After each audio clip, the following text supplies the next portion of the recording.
Assalamualaikum warahmatullahi wabarakatuh. Anak-anakku tercinta, bagaimana kabar kalian hari ini? Semoga kita semua senantiasa dalam lindungan Allah Subhanahu wa taala. Pada kesempatan kali ini kita akan belajar materi IPAS bab 1 tumbuhan sumber kehidupan di bumi. Kemudian topik C yaitu perkembangbiakan tumbuhan. Bagaimana tumbuhan berkembang biak? Bagaimana cara tumbuhan menyebarkan bijinya dan mengapa tumbuhan perlu menyebarkan bijinya? Yuk kita simak penjelasan berikut ini. C1. Proses penyerbukan. Bunga sempurna dan tidak sempurna. Benang sari dan putik adalah alat perkembangbiakan tumbuhan. Benang sari dan putik bisa terletak dalam satu bunga yang sama. Ini dinamakan bunga sempurna. Namun, ada bunga yang benang sari dan putik terpisah dalam bunga yang berbeda. Ini disebut bunga tidak sempurna. Bunga sempurna terdiri dari tangkai bunga, dasar bunga, kelopak, mahkota, yaitu bagian bunga yang berwarna indah dan menarik serangga untuk hinggap. Kemudian ada serbuk sari yang merupakan bagian alat kelamin jantan yang menempel di tubuh hewan, terbawa angin dan sebagainya. Kemudian ada kepala putik, yaitu tempat menempelnya serbuk sari. Ada tangkai putik, bakal biji yang merupakan tempat tumbuhnya biji setelah terjadi perkembangbiakan. Contoh bunga sempurna adalah bunga stroberi dan bunga kembang sepatu. Berikutnya adalah bunga tidak sempurna yang terdiri dari bunga betina dan bunga jantan. Pada bunga betina terdiri dari kepala putik, tangkai putik, serta bakal biji. Sedangkan pada bunga jantan terdiri dari serbuk sari, kepala sari, dan tangkai sari. Serbuk sari merupakan serbuk yang berasal dari benang sari dan terdapat di bagian kepala sari. Pada pohon jagung terdapat bunga jantan dan bunga betina. Lalu, bagaimana tumbuhan berbunga berkembang biak? Mari kita simak teks berikut ini. Hubungan antara serangga dan bunga. Pernahkah kalian melihat lebah yang terbang di sekitar bunga?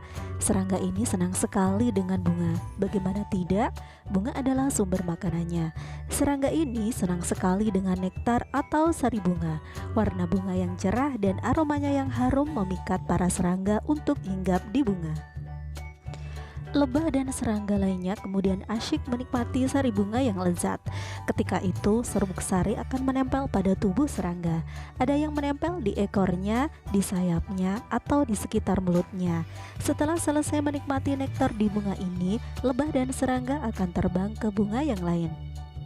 Saat serangga menikmati nektar di bunga yang baru, benang sari yang ada di tubuhnya akan jatuh ke putik bunga. Lalu terjadilah yang namanya penyerbukan. Penyerbukan adalah ketika benang sari menempel di kepala putik. Ini adalah cara perkembangbiakan tumbuhan berbunga. Apa yang terjadi setelah proses penyerbukan? Dalam putik akan tumbuh yang namanya biji. Biji inilah yang nanti bisa dipakai tanaman untuk memperbanyak jenisnya. Walaupun tanaman tidak punya kaki untuk berpindah tempat, namun ada serangga dan hewan-hewan yang membantu tumbuhan berkembang biak. Nah, kalian jadi paham kan mengapa serangga senang hinggap di bunga? Tentu saja serangga senang sekali hinggap di bunga karena bunga merupakan sumber makanannya. Serangga ini membantu proses penyerbukan. Saat serangga menikmati nektar di bunga yang baru, benang sari yang ada di tubuhnya akan jatuh ke putik bunga dan terjadilah yang namanya penyerbukan. Refleksi dari penjelasan tadi bahwa tumbuhan berbunga dan berkembang biak melalui penyerbukan yang dibantu oleh serangga. Bagian bunga yang berperan dalam proses perkembangbiakan adalah putik dan benang sari. Peran hewan dalam perkembangbiakan tumbuhan adalah membantu penyerbukan, yaitu membawa serbuk sari dan menjatuhkannya kepada putik bunga. Nah, setelah melakukan perkembangbiakan, tentunya akan terjadilah pembuahan. Penyerbukan pada tumbuhan biasanya dapat dibantu melalui perantara angin, serangga, air, burung, dan manusia. C2. Penyebaran biji. Sama seperti proses penyerbukan, tumbuhan pun membutuhkan bantuan untuk menyebarkan bijinya. Lalu, apa sajakah yang bisa membantu tumbuhan menyebarkan bijinya? Tumbuhan menyebarkan bijinya untuk memperbanyak diri atau berkembang biak agar tidak punah. Perhatikan gambar berikut. Pada gambar A, tanamannya lebih sedikit daripada tanaman B. Inilah mengapa bahwa tumbuhan perlu menyebarkan bijinya, yaitu untuk memperbanyak diri atau untuk perkembangbiakan, agar jumlahnya semakin banyak. Lalu bagaimana cara biji menyebar? Perhatikan gambar berikut ini. Pada cara pertama yaitu ada hewan yang makan lalu dibuang bijinya. Lalu cara yang kedua terbawa oleh angin. Cara yang ketiga terbawa arus air. Cara yang keempat terbawa di tubuh hewan setelah hewan mendekat di tumbuhan tertentu. Lalu cara kelima dimakan hewan lalu dikeluarkan dari fasesnya. Anak-anak, tahukah kalian bahwa burung dan hewan mamalia juga bisa membantu penyerbukan pada bunga? Ada yang pemakan nektar, serbuk sari, atau mencari serangga yang hinggap di bunga. Aktivitas hewan berpindah-pindah antar bunga ini turut membantu penyerbukan tanaman. Ada juga cara perkembangbiakan tumbuhan secara buatan. Cara ini dikembangkan manusia dengan ilmu dan perkembangan teknologi yang dimilikinya. Cangkok dan stek adalah salah satu cara perkembangbiakan buatan. Cara ini cukup mudah dan bisa dilakukan di berbagai macam tanaman. Apakah kalian pernah mencobanya? Yang pertama adalah cangkok. Proses ini dilakukan pada tanaman induk dalam beberapa waktu sampai anak tumbuhan memiliki akar dan bisa dipindahkan ke tanah. Cara yang pertama adalah belah sedikit batang tumbuhan yang mau dicangkok sepanjang 2,5 cm dengan kedalaman sekitar 0,5 cm. Kedua, isi bagian dalam belahan dengan tanah yang sudah dicampur pupuk. Bisa juga diisi dengan media tanam seperti serbuk sabut kelapa. Ketiga, bungkus dengan plastik dan penuhi plastik dengan tanah atau media tanam. Keempat, ketika akar baru sudah muncul dari bagian yang dibungkus plastik, potong batang di bagian bawah plastik. Cara yang kelima, buka bungkusan plastik dan pindahkan ke dalam tanah.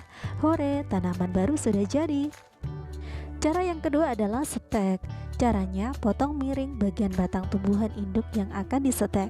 Pilihlah batang yang mempunyai daun, lalu pindahkan potongan batang dalam tanah. Akar akan tumbuh pada bagian ujung batang yang ada dalam tanah. Jadilah tumbuhan baru.